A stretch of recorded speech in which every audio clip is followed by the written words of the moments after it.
ever feel like the world is constantly pulling you outwards? Like there's always another ping, another person, another demand on your attention. It's pretty relentless. Yeah, and what happens when that always-on feeling just leaves you drained? Maybe even, a bit lost in all the noise. What if the answer isn't actually more connection, but maybe a different kind of connection, one with yourself? Exactly. So today we're doing a deep dive into the joy of solitude, being happy and content on your own time. We've gathered some really fascinating stuff looking at everything from like historical city planning and modern psychology right through to personal stories to really unpack why intentionally grabbing some alone time isn't just nice to have, it's essential for well-being. Hmm. And you'll find out why the choice to be alone is so incredibly important, how it can genuinely boost your mental health, spark creativity, and really deepen your self-awareness. Our goal here is to help you, the listener, find real peace and contentment just being with yourself. Okay, so let's kick off with something really crucial because these words get mixed up all the time. What is the actual difference between solitude and isolation? That's such a vital starting point. Yeah. The sources we looked at really draw a clear line. Loneliness, they say, is when we feel our separateness almost painfully, like being trapped inside your own head, wanting connection but not having it. Right. Solitude, though, that's different. It's chosen. It's deliberate. People who embrace it actually, savor those moments alone. They find it therapeutic, restorative, even essential. It's a conscious step back to reconnect internally. And when that choice isn't there, Right. when isolation is imposed, that has a pretty dark history, doesn't it?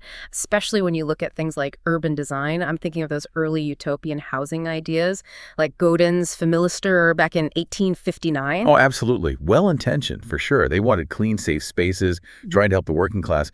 But the designs often led to this constant visibility. Residents had almost no privacy at all. Yeah, I can imagine. And that's where thinkers like Michel Foucault came in. He pointed out how this kind of constant surveillance, even if meant well, could feel controlling, even oppressive. The promised freedom kind of evaporated under that gaze, It's a chilling idea that architecture itself could confine your spirit. That idea of design stripping away peace. It wasn't just buildings, was it? Foucault also talked about other situations where imposed conditions really hammered people's well-being. Exactly. He wrote about French towns during plague outbreaks. Imagine, whole populations confined to their homes, strict divisions, constant inspections. People lost all their liberty. Daily life became a nightmare. Wow. And then there's Jeremy Bentham's Panopticon prison design, which Foucault analyzed too. That central tower letting guards watch prisoners, but the prisoners never knew if they were being watched. Right, that uncertainty. It enforced discipline through that constant possibility of surveillance. It completely stripped away, as the source puts it, the prisoner's ability to do as they pleased in peace. Taking away choice, whether through walls or rules, it seems to really damage mental health. That historical perspective is powerful. And bringing it closer to home, the recent pandemic lockdown, that was a massive real-world example of imposed isolation for so many of us, wasn't it? It really was. And the mental health impact was huge, far worse than many other really tough situations. It's such a stark contrast to this incredible study from the Institute for Biomedical Problems. Oh, yeah. What was that? They ran a 520-day simulation for a Mars mission. Participants had zero contact from home, tiny confined space, no natural light cues, really extreme isolation. Okay. And the outcome? Amazingly, no significant behavioral crisis. Almost everyone managed incredibly well, psychologically speaking. Only one person showed serious signs of depression. Wow, that's really striking compared to the lockdowns. But hang on, was it just the choice factor for the astronauts, or did things like, having a clear mission or maybe the kind of people who volunteer for that play a big part too? That's a really good question. And yes, it's more nuanced. The choice to be there was definitely critical. But you're right, the clear purpose, the intense preparation, the fact they chose that specific confinement for a major goal, all that contributed massively to their resilience. Okay, so it's choice plus purpose. Exactly. Choice combined with a sense of meaning and self-direction seems key for well-being during isolation. And when solitude is chosen and you balance it with, a healthy amount of social life, that's when you get real solace, real recuperation. We even heard from people saying things like solitary walks help them walk off my ire and think about the situation. Led to useful reflection, even apologies sometimes. So it's a tool for processing difficult emotions too, not just chilling out. But it's more than just recovery, right? The sources talk about creativity too. Oh, absolutely. It's a huge catalyst for creativity and self-expression. Yeah. Think about Michel de Montaigne, the French aristocrat, back in the 16th century. Okay. After leaving public life, he basically locked himself away in his library. And it was during that time, that intense solitude, that he literally invented the essay form, short form writing as we know it. No way. Just from being alone in his library. Pretty much. He needed that space to think, to reflect, and something entirely new came out of it. That's incredible. And there are more modern examples, too. Definitely. Look at Joan Erdley, the 20th century Scottish painter. She struggled with depression but found her sanctuary, her creative haven, on the really wild, lonely Scottish coast of Caroline. Right. She'd immerse herself in nature, painting outdoors, even in fierce storms. That solitude, that connection with the raw elements, fueled her incredible art. So it seems that solitude isn't just a break. It's almost like active fuel for creativity. Yeah, it sounds like it. And nature seems to be a recurring theme there. It really is. Erdley's story and others, they highlight how natural environments offer this immediate relief in stressful times, but also long-term mental health benefits. Rachel and Stephen Kaplan had a theory about this. Which was? Basically, that our ability to concentrate is just better in green spaces. Nature's tranquil simplicity and beauty, as they put it, is easier for our brains to process than, say, a busy city street. It's more compatible with how we're wired. So solitude isn't just rest, it's actively engaging a deeper, maybe more focused part of ourselves. So what's the takeaway for us then? In our hyper-connected lives, we barely get any time for that internal quiet, do we? It feels like we almost become dependent on external noise for, I don't know, feeling productive. That's a really sharp observation. And that dependence, one source suggests, can actually encourage loneliness when the external step is removed. When you're suddenly alone, you feel the lack more acutely if you haven't cultivated that inner space. Chosen solitude, on the other hand, lets us actually hear our own voice, to feel things long enough to understand them, catch those intuitive whispers. It's a path to deeper self-knowledge. There was this architecture firm, Beta Collective. They designed spaces on an island specifically to take people on a self-reflective journey. Really? Like physical spaces for introspection? Yeah, the whole point was to help people contemplate their place in the world, figure out who they are, essentially. That's fascinating. Designing for self-discovery. So when we choose solitude, we're not running away, we're actually engaging, we're rediscovering ourselves. What really helps people find contentment when they are alone? Well, someone on Reddit actually summed it up beautifully. It's about actively cultivating your inner world, things like embracing self-discovery, really digging into your personal passions, finding creative outlets, committing to learning and growing, and practicing gratitude. Okay. These aren't just random hobbies. They're like building blocks for a really solid inner life, one that doesn't depend entirely on who's around you. So how do we actually do that? How can we cultivate this, joyful solitude in our busy lives? Where do we even find it? Well, the sources are pretty clear.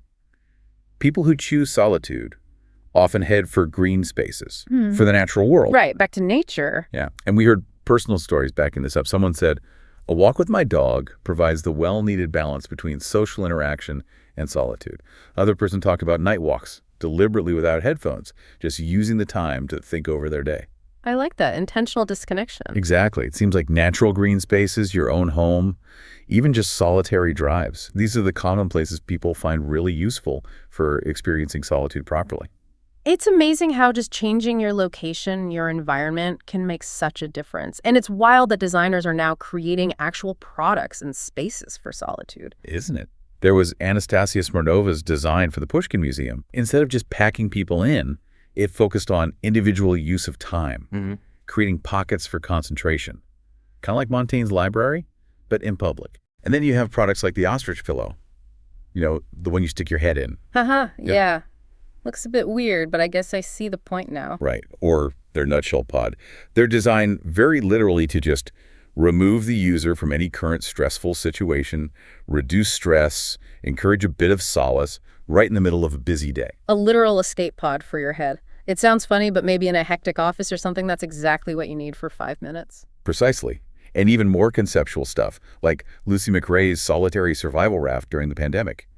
It explored themes of fear and hope in confinement, but also focused on fulfilling those basic needs of privacy and comfort that solitude requires. It shows this growing awareness that solitude is a fundamental human need we need to design for. Okay, so finding a quiet spot or even a quirky pillow helps. But what about activities? What can we actually do in our solitude to make it fulfilling? Well, that Reddit advice mentioned creative stuff, writing, painting, music, any art form, really. And Amy T1 suggests things like wonder walks and creative adventures. Wonder walks, tell me more. It's about getting out physically, but in a way that enchants you and engages your spirit, lets your thoughts just wander. A key tip: try leaving your phone at home when you run errands or go for that walk. Our sources say this simple act can give your thoughts room to grow in interesting directions.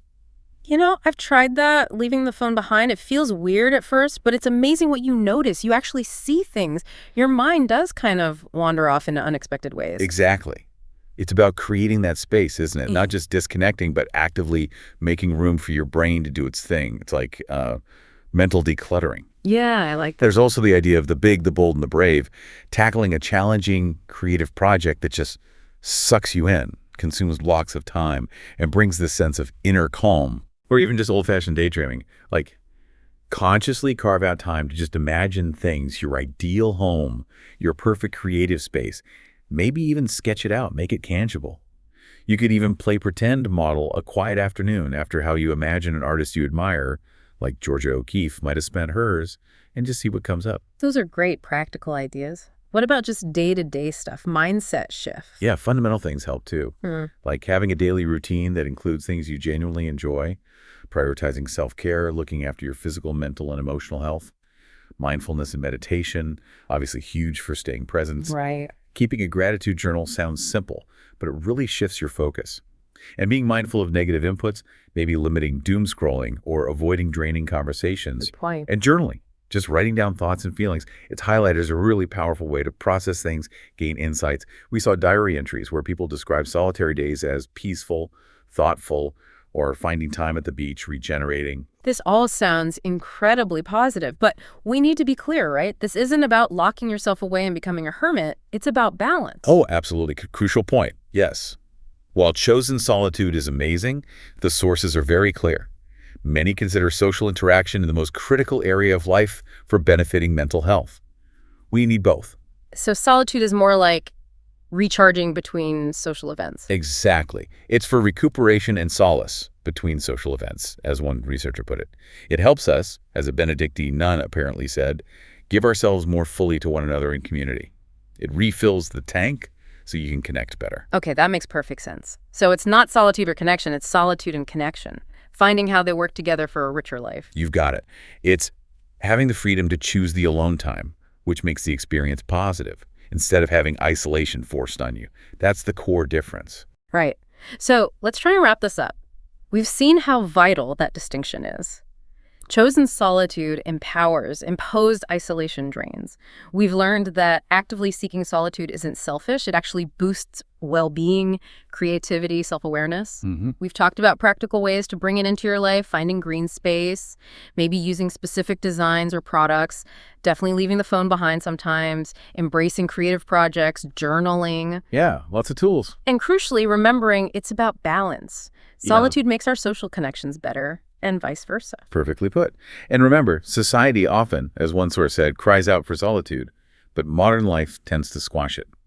The power of choice makes solitude positive, but we have to cultivate that choice, make space for it, so it doesn't end up being imposed later. So as you, the listener, go about your week, maybe ask yourself, how can I consciously design some moments of joyful solitude into my day? What's one small intentional choice I can make today to just reclaim a little bit of my own time and space? Yep. Think about architects trying to build solitude into public spaces. How can you be the architect of your own moments of peace, of that deeper connection with yourself? What was the biggest thing that stood out for you today? How might you start cultivating your own joy of solitude? Something to think about.